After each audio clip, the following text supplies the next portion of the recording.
You ever notice how two people work equally hard their entire lives and one ends up rich while the other just survives? Same effort, different results. That's not luck, that's the game, and most people don't even know they're playing.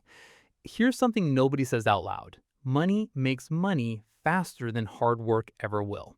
A person born into wealth doesn't just get a head start, they get a different rule book, better schools, better networks, and when they fail, they get saved. When most people fail, they go into debt. That's the real gap. Not intelligence, not effort, access.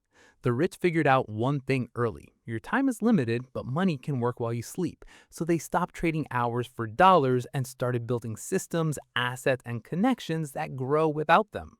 A poor kid studies to get a job. A rich kid studies to own the company. Same classroom, different lessons. And here's what's unfair, but also freeing to understand. The game is real, it exists. Pretending it doesn't won't help you. But once you see how it works, you can start making smarter moves within it.